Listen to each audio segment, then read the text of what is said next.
Mohammed, thank you for being with us today. Thank you for having me. It's a pleasure to have you Thank you. and to do this interview. It's been a while. We had to reschedule a few times, and finally we made it. Oh, yeah, There last you time go. I was sick. Unfortunately, But yes. yeah, But now we're here. yeah. So you spent a lot of time in Paris. Hmm. What is one thing that that inspires you about Paris that you remember with joy that you Yeah. still bring with you right now?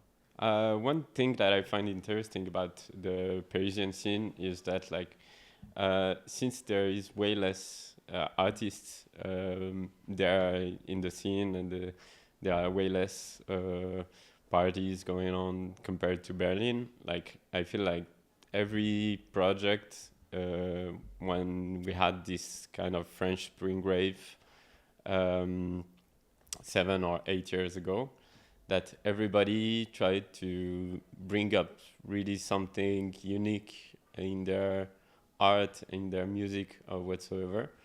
So this shaped kind of like the how DJs and producer were like, mostly like producer were dedicated to creating something that is not just techno, that has a little twist, Mhm. more than just plain techno. This is, like, I think the main thing that it brought to my music, I'd say. Yeah, so diversity, so new ideas, new styles, new people making music in a different way. Yeah, Yeah, yeah, yeah, definitely. And also, like, the scene is more about warehouses, like the parties were happening in warehouses, yeah. compared to Berlin, where it happens like more in a club. So when you go out, when I was like younger and going out in Paris, you have to invest a whole night to go to one location, and it's a warehouse like in the suburbs, super Super far far away. from, yeah. And like, if you don't like the music, like, you are doomed. You just have to stay the whole night. In Berlin, like, you don't like the music, you just go in another club. Yeah. And then another one, and then another And one. another one. Like, Yeah. I hope you are on the guest list, otherwise it's gonna cost a lot. Yeah. But But you have options to go. yeah, Yeah. yeah, like way less options, so you're a bit more picky in that way, of Mhm. what are the nights you go out to. And so people, when they go out, also they want to be blown away. I feel like Berlin is more like a marathon. Yeah. Yeah, yeah. That definitely feels like that. Yeah. Yeah. And I'm gonna ask you more about you going to Berlin and then going to London. But before that, like, what is one of the first good memories that you have with music from Mhm. your youth? Oh, I recall, like, sometimes I listen to some music, especially Benny Benassi Yeah, and yeah. stuff like that, or Tiesto and stuff like that. And I was like, I'm just attaching this memory to Tomb Raider or Rayman or Legos, because that was like what I was listening to while playing video Mhm. games. And yeah, just having the feeling of like trying to dig some music. The first music I was going to look for, and not just one brought by the radio or anyone. Like, um, yeah, the first influences, the first things that I've been looking for in music. Mhm. Yeah, yeah. And that was when did you start producing compared to that time when so you Uh, got close to music very early, I yeah. guess. And then when did you start actually making music? I started making music, like my very first touch with music was when I was 13. So I was playing a lot in video games in the bedroom of my uncle. It's my Mm. grandparents' place, and I was playing Red Alert. Is like a Command and Conquer war game, Yeah. strategy game, whatever. And one day my uncle installed EJ, which is like, if you look at the interface, it's like awful, full of colors, and like really early 2000 vibe. Yeah. And it had like pre-recorded loops. so you were limited, and it was like always the same loops but arranged differently. And this was like, okay, I made something, like I made a track. Yeah, yeah, And yeah, yeah. that was very funny. So Yeah. it's just a software like a DAW that allows you to play with loops, Yeah, and rearrange them. it's like, yeah, it's really like very childish Mm-hmm. DAW, like very primitive DAW. Yeah. Like you don't have even basic mixing controls or whatever. You just like put loops on the grid and that's it. So interesting. And then from there, so you were 13, and then Yeah. from there, you started seriously thinking about music as something you wanted to do more of. Well, I'd say like when I was a kid, I wasn't feeling like, yeah, I was struggling socially, like to connect with other people and make friends and stuff like that. So music was kind of like a shelter and something like that. And so once I started being interested in electronic music, the crazy thing that happened when I was like 14, 15 was that actually in high school, um, we got extracurricular activity, DJing, like when I was 14 or 15 in Rabat in Morocco. Like I was in a French school. Yeah. But so when that started, I just subscribed and started going every Wednesday. We had like 1 hour theory, and like the second hour we were like having one transition each on CDJs, 1,000, with the CDs. We all had like our little bag of CDs like that. There was like no USB stick or whatsoever. Wow. And you had Shami in interview. He was also Same school. I was remembering that. Yeah, same school and same same course that we took. So how amazing. Yeah, we both learned DJing there. Yeah. And it was also super rewarding to make some music at home. And then I moved after that software. I moved like to Reason. I tried Ableton, Magix, like a lot of different DAWs. And I was like exporting the tracks, burning on a CD and trying them on the Wednesday with the only single transition that I could make. I had to wait the whole week to make another transition. Yeah, because I mean, like buying CDJs when you are like a kid, there's prohibitive costs. It's like super expensive. Yeah, of course. Like didn't like my family didn't have like this the money to buy me whatever creative stuff I wanted to have. So of course I couldn't have decks at home. Yeah. And so going back to your path and history and the places where you lived in. So now you lived in Paris, you lived in London for a while, you live in Berlin. What was your experience in through these different places? So I lived like 18 years in Morocco. Yeah. Where I grew up. Rabat. Rabat, yeah. In Rabat, and then I moved to Paris for 12 years, more or less. That makes it like 30. Yeah, I'm old. But yeah, and then I moved to Berlin. I kind of like traveled often to London or other places. But like I'd say like Morocco was a good cradle for all the really singular rhythmic stuff, all the, there is a culture of trance-inducing music, of the Gnawa music and so on, that got me inspired also. and also like in some of my tracks you can hear a bit the influence from there. And there is also like in Paris was this singularity thing that I told you about like earlier, Yeah. that you know people try to make something that really stands out.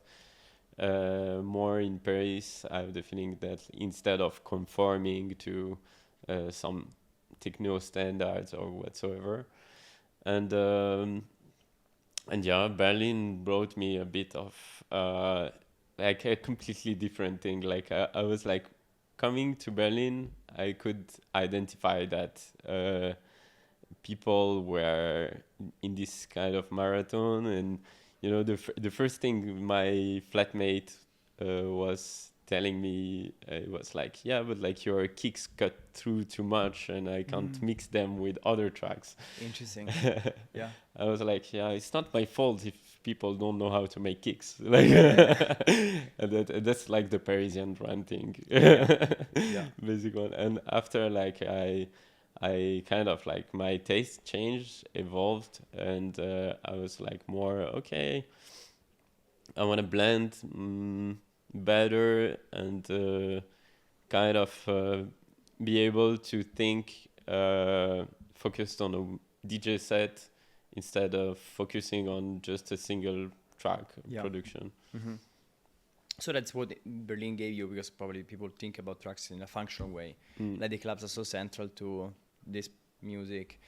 People think about it, okay, I need to be able to mix it really well and has to blend in this style. And also, like, I think the Berlin techno, the style that a lot of people play, it's a bit more, probably also because of the longer set and the way people consume music on a dance floor, it feels that it has to be a bit softer, a bit more flowing. I mean, depends also on the night.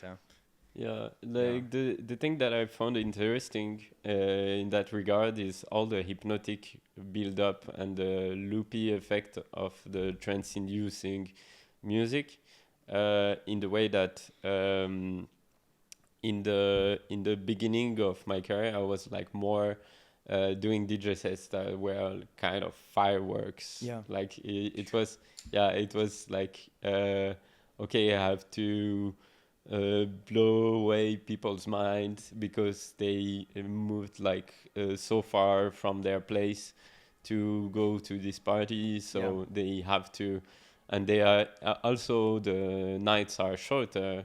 Yes. They like max it goes like until 7, 9. So people come like they have to empty their energy and like go back recharged for their week of work, you know. Yeah. Here in Berlin is kind of like, okay, we build up, we kind of hypnotize people, take them on a journey. Also the sets are longer, so you can build up more interesting stuff. And that's something I appreciate a lot in Berlin. That's like we have more space, more space, room to develop a narrative on the scale of a DJ set and not on the scale of a track. For sure. Yeah, 4 hours that in Berlin is kind of the standard. 3 hours is the least, you know, you play in Berlin normally. Like in other places, many other places are unthinkable of. Should we speak about Vernick 45 minutes sets? No, You haven't I didn't seen know. that? No. No, yeah, they did a whole like the whole lineup. All the sets were 45 minutes. Wow. Like hard techno stuff. Yeah, it's kind of the TikTok. opposite. Yeah, TikTok. Yeah, TikTok. Let's do sets TikTok for like techno. 3 reels so Yeah. Instagram. Less than Exactly. 30 seconds. 30 seconds. That's the future. It's the future. Yeah. I mean, if you like it, whatever, you know. But for me, it would be kind of the opposite of how I know I want to feel on a dance floor, and now a lot of people around me want to feel, which is like you go there, you wanna get out of the normal world and relax and be in your body and feel things. Yeah. This feels like It's like at the same time super deep and not deep at all. Like it's like at the same time like I'm seeking that cathartic moment when you're on the dance floor and you just release all the emotions, and there is kind of I know Blawan said like no, music don't heal, but like I think in the right setup, like you heal yourself, but with music you can tap into a trance state that is that gives you access to some part of your subconscious that are way more interesting, not on a daily basis, but sometimes like you need to do some shadow work, and music is good for that. Yeah, for sure. It feels like that. Do you think it applies to definitely applies to techno? Yeah. I like the techno you hear in Berlin because of the context, the type of clubs, the type of vibe and environment. It's very a way liberating, long, hypnotic. You're just repetitive as well. I think it does happen in a lot of, for example, tribal music. For example, when you go to, if you spend time with tribes in Brazil, they have this very repetitive percussive music. Yeah. With usually some percussions and then someone singing. That's it. And it's like 3 hours of this boom, boom, boom, boom, boom, which serves to actually help you have this healing process. Creates a space.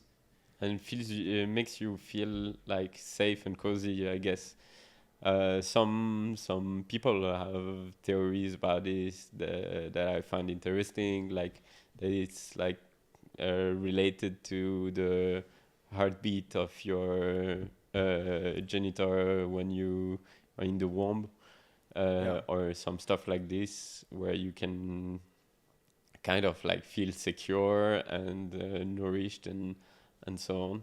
Yeah. So yeah, I think there is a lot of this primitive, all the primitive music is kind of like, okay, we have just a few elements, a few percussive elements and singing and mantras and stuff like that. Mm-hmm. I mean, I'm sure we can find tons of rational explanations. Yeah. At some point also it's good to accept the irrational explanation. It just makes you feel good emotionally. Exactly. Yeah. I had a brilliant day, Sunday in Bergen last weekend, and then I was speaking with a friend of mine who was hey, this experience was almost spiritual, you know, we're just there dancing and just looking at each other with our friends, and everybody's like super happy and like jumping around for hours.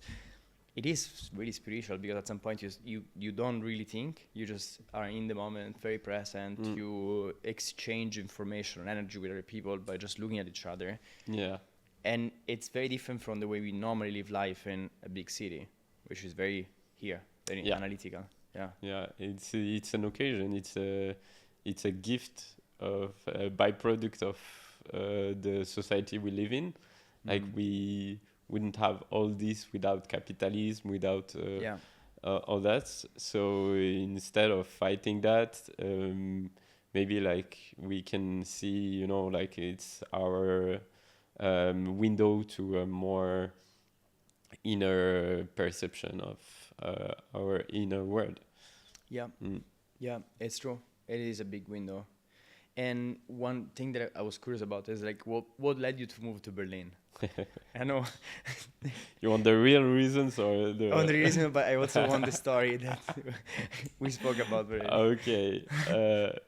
So yeah, I was like in Paris. I was kind of in a weird space. I just like broke up, and I was a bit like in a flat ship situation I wasn't comfortable with. So and my then manager was leaving his room, so he offered me like his bedroom in a flat that I still live in now.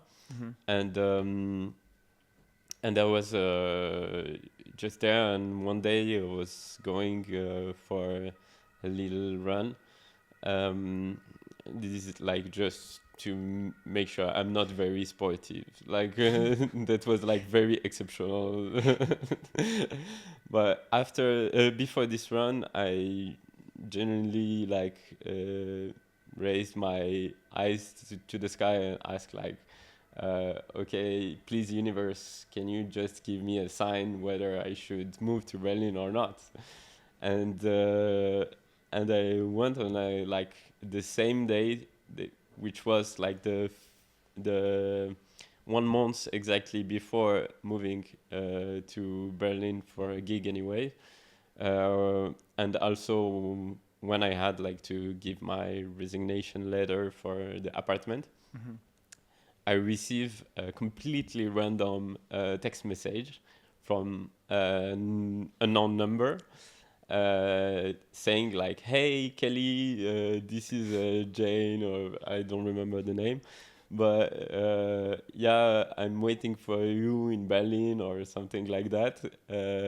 When should we meet? I was like, okay, like this is obviously like, thank you, thank you. You made it clear. Okay, I go there. And then like I gave my resignation letter, and I just I had a gegen like on the day that I had the room. I had a gig at RSO for gegen. And so yeah, I took a train with all my stuff, my dog, my computer, which was like a big PC unit, and packed all what I could take by train, and just yeah. I went to Berlin. I went to Berlin, You put got my your sign. stuff. Yeah, I put my stuff and went to Gegen. and then like went back home. It's an amazing story. Thank you, universe. No. Yeah, thank you, Kelly. Thank you, Kelly. Thank you, Kelly. Yeah. So cool. Such a cool story. Yeah, I even like yeah. Another time in my life, I had to make another decision. I sent her a message like, yeah. Last time you helped me, can you help me?" But she never replied. Imagine this person is getting these messages like, what the fuck? You know, you're my crystal ball. Like, please function properly. Wow. Yeah. But yeah, I'm happy now where I am, and it's I don't have any regret of moving. And yeah, good. It's amazing. Good to hear. Yeah. And I want to ask you about your music, your production. What inspires you at the moment? What inspires me at the moment, I'd say like what is interesting is like lately now I'm working on a new live, or updating my live to play at Trésor next month. And the thing is that like I try to focus just on the music that I'm making, and it's kind of like I try to get auto-inspired, like make the music and be inspired by the music, and like have a different approach, like of making a lot of different beats and gathering them into a track. I mean, it's kind of like first time I tried this approach, and it's been giving results I like for the moment. But yeah, otherwise, like for the inspiration, like they come from early age, where I was listening to Benny Benassi, Trent Moller. Yeah. Trent Moller was a big influence. Yeah. Yeah, a lot of the French touch, justice and stuff like that. To when I started the Znzl project, was Scalameria, Enchant Methods, UVB. Yeah. That were like really at the front of the innovation for me in techno. For sure, and I mean I definitely hear it in your sound a lot, and I think you now carved your own sound that sounds like Znzl. Like you hear the inspiration from Scalameria for sure, Ancient Methods, UVB, but I think now you have your own sound, and I think it's super interesting. I remember one of my first records that I bought in Berlin. It was in 2013. It was it was a record by Genesa, by Scalameria's label, with a remix by Ancient Methods, and I had no idea who these two artists were. And I remember I was like so excited that like I like there was another friend of mine who was a doctor, like he's really not into techno, but he came to Berlin with me, and he asked me like, I want to buy a record for me as a memory and one for my friends. Which one should buy? I said, this. And I remember this transparent Genesa record. It's like super scratchy, super. Yeah, summoning sequence. Yeah, summoning sequence. Summoning sequence. Fucking hell, Yeah. what a track. Yeah. Danger Metal remix is like, wow. Yeah, like, yeah, they've been like so much like providing us with amazing tracks. Both of them like very inspiring in a way they are like completely unexpected and super drivey. Yeah, super driving, and I think what I really like about their music in particular is that it sounds unique, it sounds their style, and it works as well on the dance floor. Yeah. It's very interesting. Yeah. And I think you're carving out like I think you and the Damian crew. Yeah. You have your own sound now. My friend consumed. I'm so lucky. I have consumed, which is actually like one of my favorite out of time producer. Yeah. As my best friend, because his music we grew in this imprint together, like in this signature cinematic sound together, and we're kind of like both of us on Logic Pro, and we're kind of like exchanging a lot all the time on the how to craft our music. And also like I was hearing something in his music that was so unique that I couldn't it was the future for me. Like it was like, okay, this guy holds like something that which the techno scene hasn't tapped into, and that like we can bring something new to the scene with that. Yeah, very interesting. And then Ospiel as well, I think fits in that. Ospiel was a perfect fit for Damien, like the third musketeer. Yeah, the third musketeer. We have also Tom, which is like less of a producer, but like more a DJ. But the fourth Cavalier of Apocalypse, you know. The horseman. Yeah, horseman of Apocalypse. Thanks. But yeah, like Ospiel was a good addition to that, and now we have like some new artists either that brought their own stuff to the label or got influenced by and this is amazing also to see artists that starting and got influenced by the music that we did. Yeah. And start like to embrace this cinematic industrial touch. Yeah. So think about like Catharsis, who has like a very unique signature. For me, is like one of the most underrated artists ever, and Week also that is gonna come out. On Damian. Yeah, it's super interesting. And in your personal productions, is there a track of yours that you have already released that you connected a lot with, and why? There are. There is one in particular. It's called like Trust My Methods, and it was like released on Routine Records like a while ago, like maybe 4 or 5 years. And it's 130 BPM, but it's kind of like I don't know why, but this track, even if it's not what I like nowadays, like I like more drivey, laid back, and way less industrial techno in general.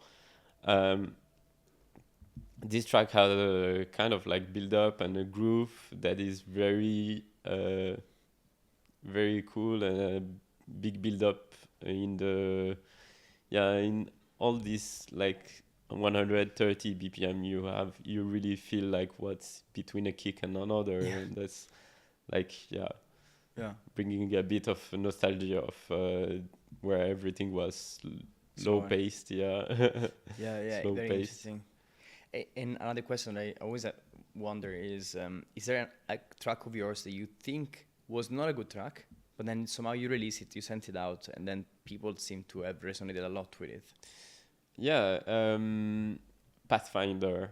Pathfinder? Pathfinder, Yeah. yeah. Actually, like it was just thrown there. I didn't work on it that much, you know. Mhm. It was just thrown there in a promo playlist that I sent to I Hate Models, and that was when he was like doing more industrial stuff, and the weekend after I went to uh,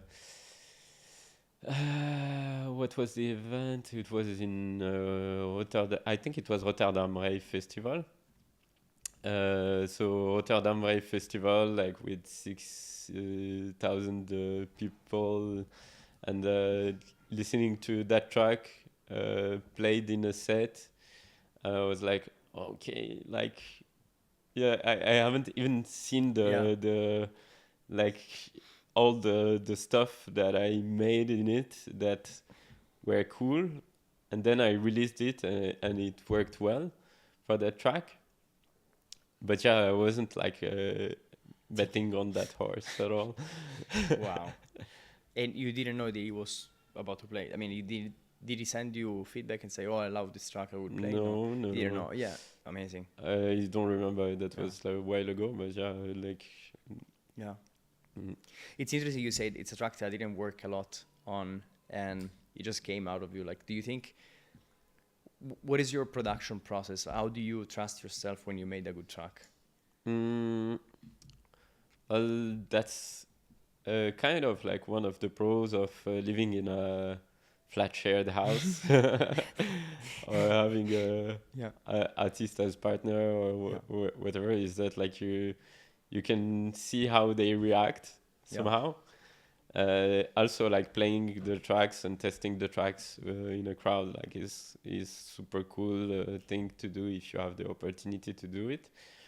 Um, Also, there are some that stick in my head, Mm-hmm. uh, and are less that attract less the attention of flatmates or whatsoever. Mm-hmm.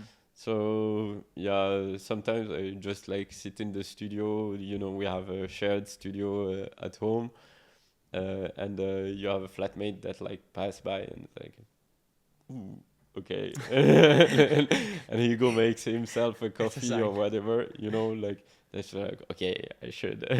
You're like, okay, yeah, Okay. yeah.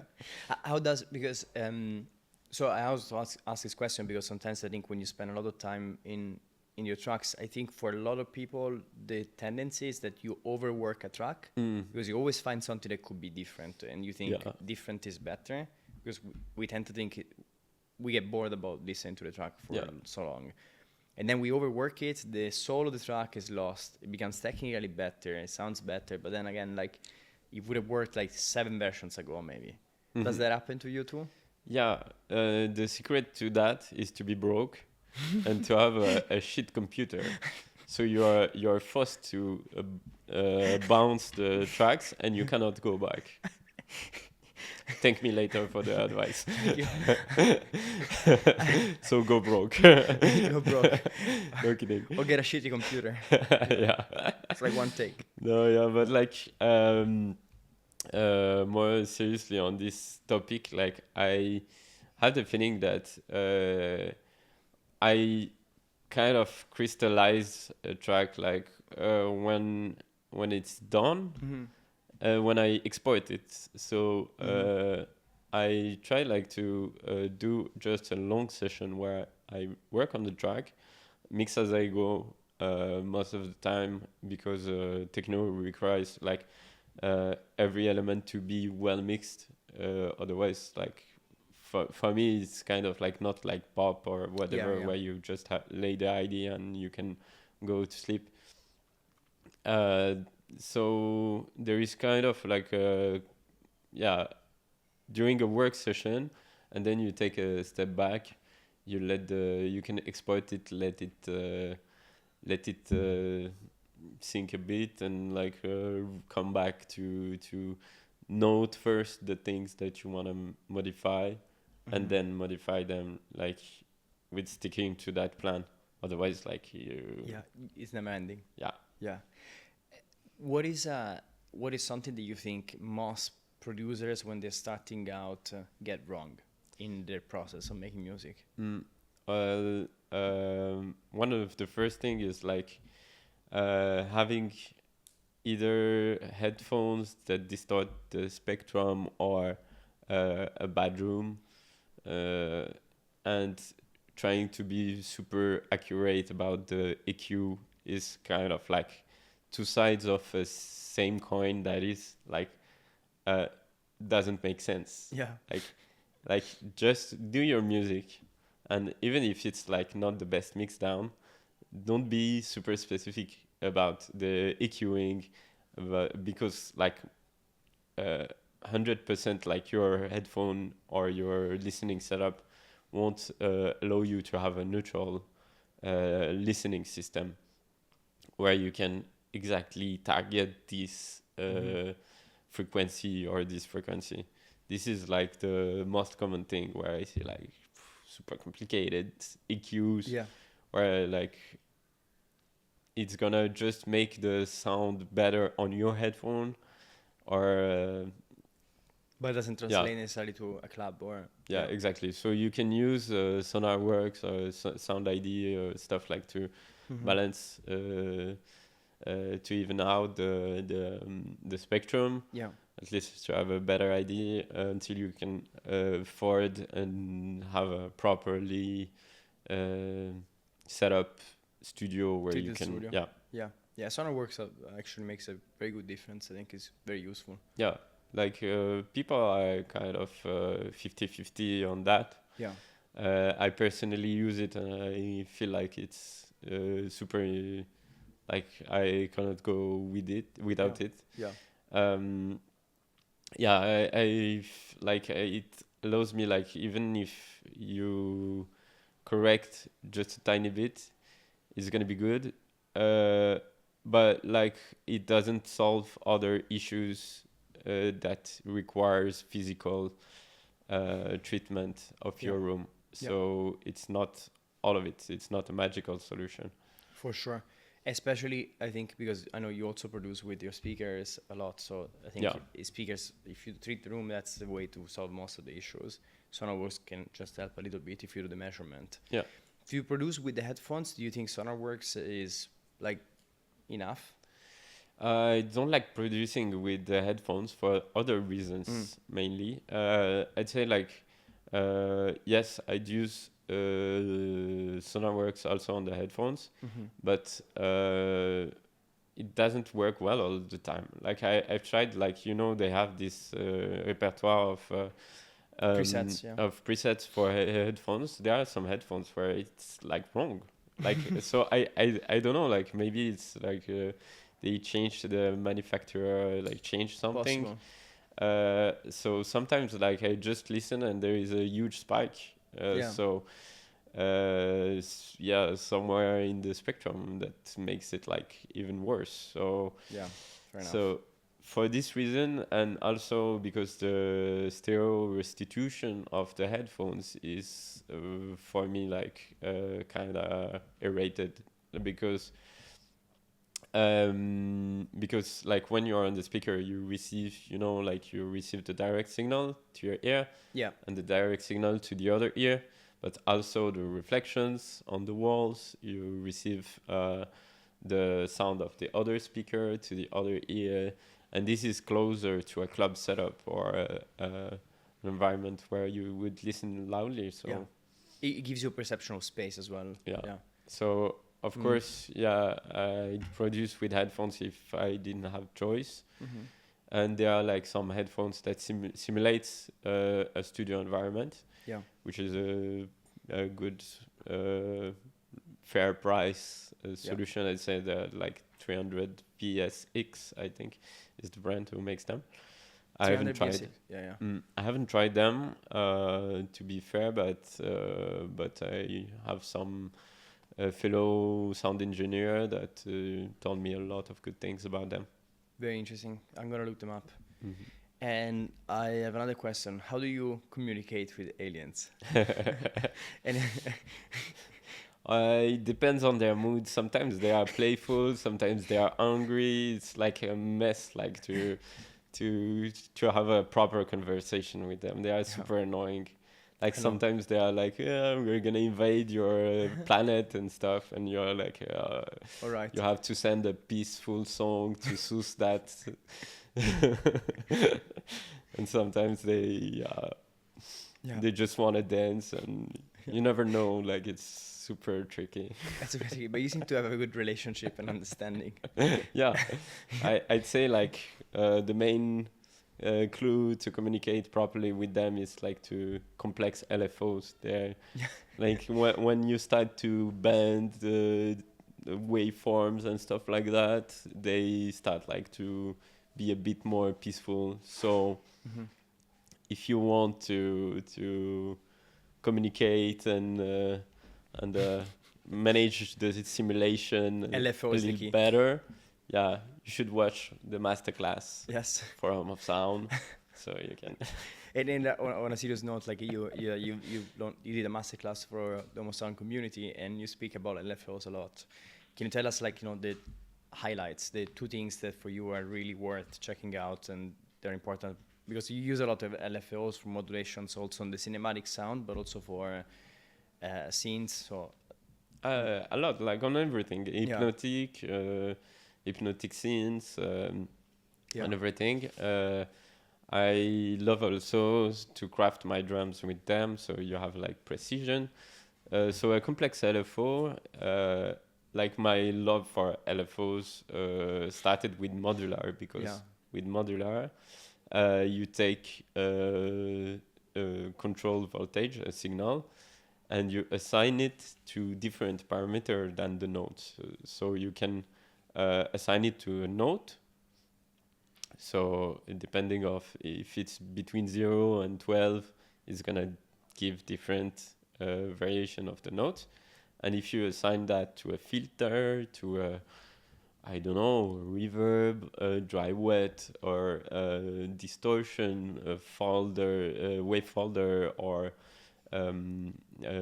wavetable, or some stuff like that, is gonna give something unique and different. Yeah. And coming from that, like the step sequencing, the unshaping, the LFOs in very complex ways, so you can start to develop some sound that that gives like, oh, how did he or she or they made this sound? Like it's kind of like I often use this metaphor of magicians. Yeah. Like the more you produce music, and I believe in the techno scene there are a lot of people who are like interested in producing music, the more you're gonna start like recognizing the kind of different types of sound and be less sensitive to all already listened, already heard sound. Yeah. So if you wanna come up with something original, fresh, and new, like you can bring this little touch of modulation and make like everything evolve better. Yeah, so for you it seems to be AE is a creative tool to kind of like going beyond the possibilities that you would have if you don't use LFOs, because you do modulations of parameters that are stacked up on top of each other. And it seems also there is a component of making sounds, or if you want, like sequences more dynamic, so there is a change. Yeah. I think psychoacoustically, that's what like we also want, is like if you do the same pattern, you want some variation, otherwise it just gets boring for the ear. Exactly. Yeah. Exactly. That makes the thing evolve. So up to you to make something super complex, or but I believe that it's good when it's evolving slowly and kind of like in a gentle way. It depends on what you apply. Like if you open a filter or stuff like that, it's also a kind of way like to avoid doing too much automations Yes. and stuff like that, because it's a bit harder in a DAW. Yeah. Super interesting. And I think also Scalameric is another big proponent of variation. BSK as well. They use a lot of LFOs in particular, but also like a lot of variations. Yeah. So have you right now with your music, do you feel you found your true musical voice? Well, what is my true musical voice? For me, it's like a journey. It's not a destination. So yes, to I love the it. short answer is yes, because I will always be in my true voice. I'm exploring many different stuff, like in sometimes doing new aliases and stuff. Inverted. Yeah, Inverter is an example. Well, it kind of like create different playgrounds, like an artist and a person generally is a super complex, layered being. With human beings are like so complex, and we have so many. Sometimes I'm goofy, sometimes I'm like spiritual, cathartic, or sometimes I'm just serious, working there, super in chord. Whatever, and all this can translate into music differently. So yeah. And with the Inverter, for example, and now you mentioned that, like, was there something you felt you couldn't express with Znzl that you are expressing with Inverter? Oh, that goofy bastard of Inverter. Yeah, definitely, because it started as a joke actually. Like I was like this kind of like 2 years ago. I was coming from Paris with my industrial-ish music and stuff. I was like, okay, let's try to do the opposite of dark and industrial. Let's try to do something completely goofy. People just want to party. Like, they don't care about having a cathartic, but they don't care about the shadow work. Like, they just want to party. Yeah, exactly. You just keep going, whatever. Yeah, like one of your guests said, like it's not that deep in the end, Yes. Lina, super gloss. Yeah, super gloss. Say hi, Lina. But yeah, like, and it's true that it's not that deep in the end. Like, when you think of it, when people ask me what's your job, it's like literally moving air, like we take a membrane, we make it vibrate, and we're moving air. Like, that's it. Like, chill. That's super not deep, But at the same time, like, some people go out to have parties, to have some stuff like this. So with the Inverter, it was more kind of a housey, solar vibe. Also during summers, where I have less gigs with Znzl, I was thinking that it's more what I want to listen to. Yeah. Simply because sometimes I want to listen to something that is more lightful and playful and stuff. And it started like a joke, and then I was like sending it to some fellow artists and stuff like that. They started playing it and building a hype around it, and I was like, okay, right. Yeah. And it was like I had a work colleague back then, like, who was like doing on the Sunday, like, he's 3D printing some butt plugs and dildos, and it made me like, yeah, let's make a dildo together, and we made the dildo. It's kind of like, there is no fucking sense, but I love it. Like, it's really like less snob, less serious, detail oriented. And even like when I sent this to Chris for him to master it, CTSD, he was like, but like, what the fuck is that kick? Like, you know how to make kicks. Like, why the fuck did you do a shitty kick like that? I was like, well, that's the concept of this alias. Like, I do the tracks in 1-2 hours, that's done. Over, and it's like just out there, and I release it or I send it as demos. As it is. Otherwise it's not fun anymore. And I want to tap into that fun with that project. And exactly, that's beautiful. And that's exactly the sense you said. It doesn't make fucking sense, but that's the point. Is for you, it's making sense because it's allowing you to have this creative output, not thinking so much about it, release it as it feels like. Yeah, it's Yeah. kind of like taking out the pressure of a lot Yeah. of stuff, and kind of like super. Yeah, it's a playground. Yeah. It's just a playground. Hmm. And I wanted to ask you something again about your creative output. You play also live sets, and recently you played a lot of live sets. How does that feel emotionally compared to DJing, producing, Znzl producing, Ingvet? Are they different or are they part of the same thing? In my process, they are kind of part of the. They are bricks to build a house, for Yeah. instance. Let's Mhm. say, in the way that I produce my tracks and when I play them live, I generally use the parts and rearrange them or make transitions with them and so on.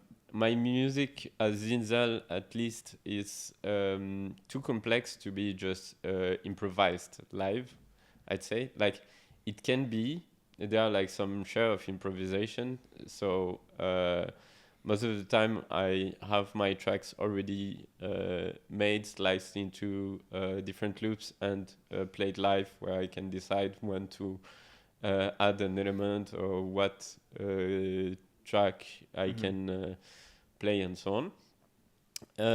And twice or three times or more for this upcoming live in the set, I have just the kick and some generic hat or some generic snare or drums and stuff. And I introduce the modular and to create a synth that is more improvised with the modular. Yeah, yeah. So it. I mean, it's not really an hybrid. It's still like all your music. It's just you need to have, because of the complexity sometimes of the Zinzl music, you need to have a part that is pre-prepared, and then on top you can build up. Yeah. On that, yeah. Mm. Is it very emotional for you or very analytical or both? I'd say like it's more analytical because I know the tracks and I've like kind of I wish I could just listen to the live set with a candid ear, you know, like but it's not split it. possible because you have shit tons of work when you do a live set that requires a lot of preparation and stuff like that, so you know where you are heading at. And so basically, yeah, I'm more like super focused because it's not like a DJ set where you can just put a track. Like if you need to rest, you can decide to rest. Yeah. So I even like during my live set, I have some moment that are dedicated for me to rest, where I have like a longer loops or stuff where I know that at that moment I can like breathe, drink a bit of water, check everything, all the following steps, or prepare for a jamming time of the live set. So yeah, it's kind of like super in the head. Yeah, you need things to work as well, because there's so much that can go. Yeah. And the emotion comes from the crowd. Usually, like when things work out, when the magic sauce works well, like there you have like the cheering of the crowd, and then you're like, okay, I can put as an input my brain and get as an output emotions and from the aliens probably. And the aliens, of course, they are always here, like in my Neuralink. They're connected. They're still there. Yeah, it's super interesting. And in DJing, what was one of the craziest experience you have had while DJing? Okay, that might be censored, but we can take it. Like the day I arrived, like in Berlin when I moved in, I went to play to Gegen, like in RSO. I was like 10 minutes before the end of my set, like people started like applauding and cheering up, and I was like, what the fuck, like, did it sound like the end of my set or something like that? I want more track, 2 more. And then I turn my head on the left, and I see like something that is very unique to Gegen, I guess. But I I was like, yeah, that was like a performance. That was like an adult performance that was like completely mind blowing. To be fair, Happening next to you, like on a stage or. yeah, like, yeah. I don't know if I should describe it. They But stole yeah. the show. But yeah, it was like has something to do with an arm and Okay, yeah. feasting. Shit, you said it. I said it. I mean, we can ask them if they're comfortable with us sharing. I Yeah, think we sure. can. But yeah, that was like He's gonna be a reel. yeah. There's no video or pictures of that, but yeah. Exactly. I'm playing 10 minutes. Exactly. Yeah, exactly. Exactly. And so two people were getting feasted, but like very close to you, and then so people were like the audience was like clapping for the performance. Yeah. Yeah. Did it feel for you like they're still in the show? Like I'm like. Or, I don't mind. Like No. I mean, like I'm here for the ears of people. Like Sure. like my channel of communication is the ears of people. So they if can watch something if else. it's adding a visual and stuff, like it wasn't prepared. Like they didn't ask me like, what performance do you want as a visual show for your. No, it was just there. It happened. I had to compose. Maybe I should have played the track, you know, like I don't know, something like I have deeper, it. Fist deeper. fuck. No? Yeah. Oh yeah, fist Yeah. fuck. Like yeah, Like, of course. Like Endless Orson or this Yeah. guy or the Perk remix. that would have been like perfectly on point. Should Next time. write it, note it for next time. Yeah. Noted. Amazing. It's Berlin. Totally Berlin. It's Berlin. What is what's your definition of success? Mm-hmm. I mean, like, it's pretty simple. Success is if you are happy, and I think I'm happy. Yeah. So that's as I said earlier, it's not for me a destination. It's just the whole journey. Yeah. And if you are steady and happy in that journey, for some people it's different. For some people it's the views. For some people it's the money. And for me it's just like, yeah, sure. Like I'd rather cry in a Lamborghini, but yeah, it's for me like if I manage to have steadiness in my happiness. Yeah. What's the mindset that you have cultivated to be able to be happy or like mostly happy in your life? I'd say like installing a routine. Mainly, you know, like some few stuff that are very generic, like meditation or journaling gratitude. It's like this one is a very big one. share of. Yeah. We spoke a lot about it. Yeah. Definitely, this one is like every other day. I just write sentence I'm grateful for, and I go on and it's kind of like small seeds that you plant and that you never harvest in the sense of you never like it's on the long run that you harvest constantly, and you stop. If you stop like when you're happy, then you're gonna not see it coming when you're not gonna be happy. Yeah, I agree. There is this so like organizing myself. I have a lot of work. I want to produce a lot of work because it makes me feel good in the sense of that I don't have regrets, numbing myself, waiting for death, you know, like Mhm. I have the feeling that a lot of people are like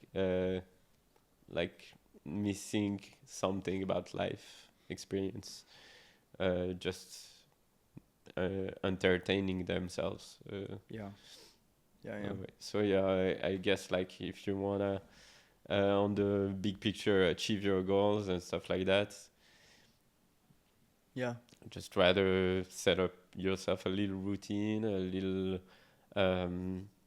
goals, and organize your days Mm-hmm. in that Yes. sense. And then has been helping you to feel you can take care of the important things in your life. Therefore, also you're also happier because this is Yeah. happening. Yeah, I mean, like I used to have a 9-5 job, and I was like, of course, like everybody, like most of people have a 9-5, 9-6 job or whatsoever, and it's like really rewarding to have the security of being employed and stuff. And it's super scary to be self-employed Yeah. and like to have the discipline, self-discipline of achieving things, of like pushing yourself without a boss expecting you to meet some deadlines or whatsoever. Mm-hmm. But I'd say like it brings a little freedom, a little feeling of happiness on the long run. Yeah. I think for not for everybody, but yeah, I mean for you for sure. Yeah, Yeah. not for everybody. yeah. I feel happier Yeah. even if I like get way less money than I used to when I was working. And less stably. Yeah, and way less stable. But at least like I have this sort of freedom. So I'm not encouraging everyone to quit their job. Yes, Yeah. I am. Quit. Quit. Come do music. We have cookies. Yeah. Yeah. But yeah, like yeah, that's just my way to happiness, I'd say. Yeah, it's great that you found it. And I have a couple of more questions, then we're going to go into the final part of the rapid fire questions. Yeah. What is a piece of advice you are tired of hearing? Every advice. Like I read like once in a book like what's the best and worst thing that someone can give you, and it's an advice. Because it can change your life for the better, but also it can like completely make you doubt about yourself for stuff, or like planting a seed, a bad seed or of something that distracts you from your lane or whatever. So I'd say like it's important that an advice is asked, and is I ask for advice, I ask for feedback, I ask for guidance in my gratitude journal. It's not like, no, I don't want your advice, like who the fuck are you to give me an advice. It's more in the sense of like sometimes I seek for advice, and asking the advice to the right person is also important. Yeah, for sure. Because you ask the advice to someone who is like skilled in one particular field, and that's where you should ask that person about an advice or feedback. Yeah, I had this phrase that is, good intentions don't make for good advice. Yeah. Like a person can be like your friend, they want to help you genuinely. Yeah. But then you know, if you're asking for, I want to make a kick, you know, I mean, I don't know if all your friends are able to tell you how to make a kick. You know, you should ask the person that is a genius at doing that and makes kicks for a living. It's not cakes, it's kicks, okay? Like it's not the bakery of kicks. Like you know, as word maker, you know, they like spend the entire day doing just kicks. This kick, they don't even make 10,000 euros. Amazing, imagine. Yeah, imagine you were selling kicks. Imagine, just imagine. Just imagine. It'd be wonderful. What a life. What a life. Yeah. For us. Yeah. In the kick industry, yeah. Kick industry, Work babe. in the kick industry. It's true. I make kicks. Yeah. But yeah. What drives you in life? Good question. I'd say like love. Love. Yeah. Yeah, love is for me the supreme energy that it kind of like, you know, when I was talking about this journey or that Mhm. is like going to the journey. I think it's the leading wagon. Yeah. That, Yeah. yeah, Everything. the there. locomotive of everything that is good and nice. Yeah. Sometimes it's hard like to give, you know, and sometimes someone Mm-hmm. aggress you or whatever, and if you respond with love, like the best outcomes come in general. Yeah. Yeah. It's It's my belief. yeah. Yeah. I'm with you. Yeah. I feel it. I love you. I'm with you. So, couple of questions that are like rapid fire. So, whatever comes to mind first, just answer it. Okay. If you had to choose one closing track for the rest of your life, I know I had this question. I was like, it occupied my mind like the whole time, and I don't, maybe Le Champagne, Trent Moller. Le Champagne. Le Okay. Champagne. Pronounce it again. Le Champagne. Oh, wonderful. Magnifique. Magnifique. Très bien.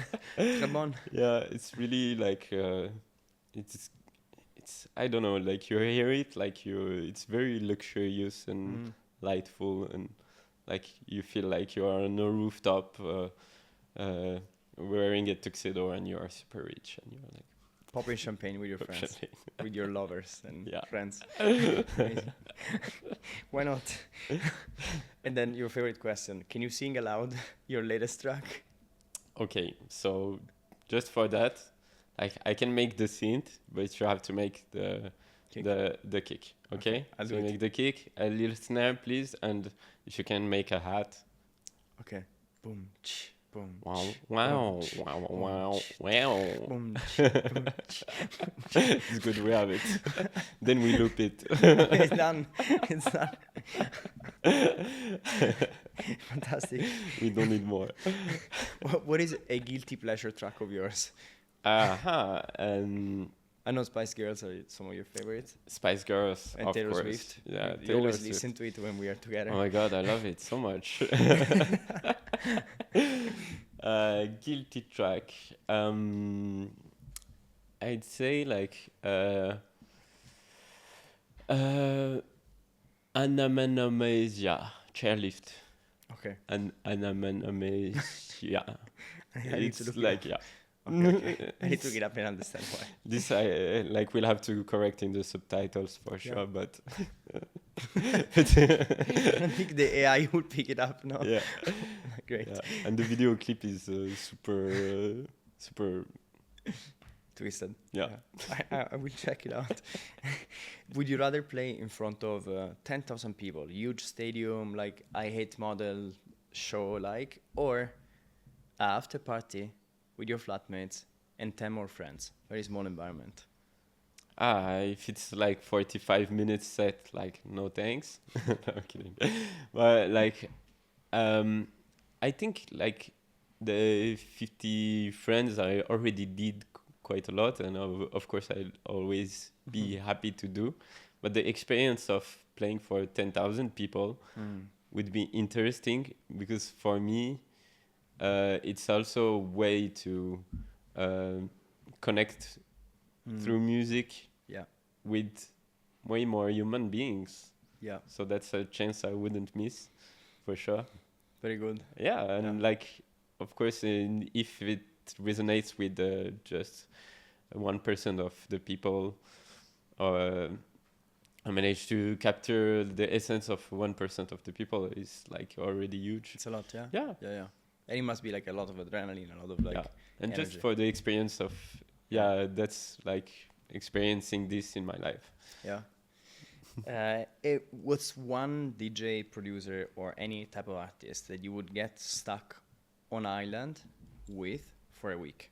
Ah, this one, like without hesitation, of course, like I would love to spend like 1 week with Leah Rose and just Radicalness. Yeah, just to catch up on what's been on, make sure they are feeling good, like where they are right now.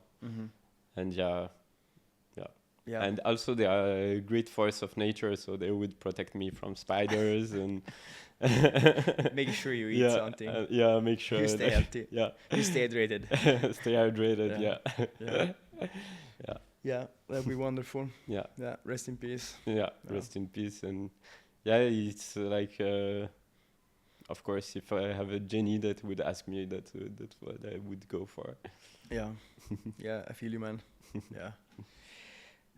What's one project that you are working on, or is about to come out, or you're about to work on that you're very excited about?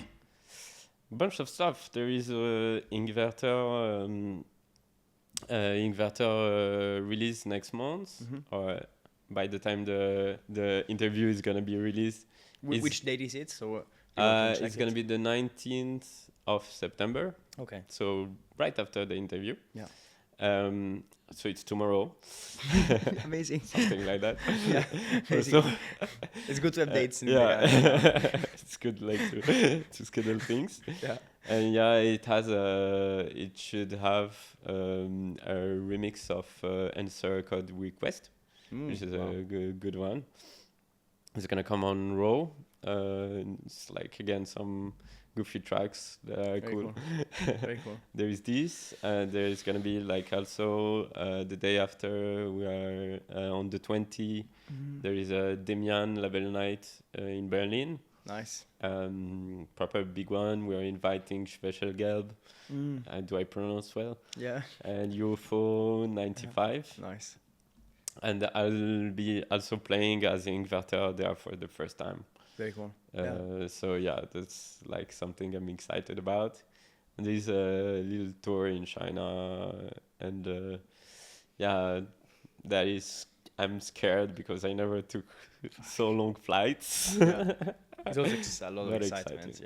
Excitement to go like so far. Connect with different people, different audiences, like very different new vibe. I started Duolingo Chinese, like to try to learn a bit of Chinese. Good luck as well. It's an adventure. It's gonna be so great, man. I'm happy for you. And so we have a closing tradition, which you know very well. The question is, what is one question we should ask the next guest? Are you free in your art? Beautiful question. Question for you. How are you feeling right now, deeply?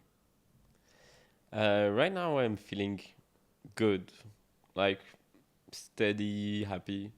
I have a little bit of anxiety about the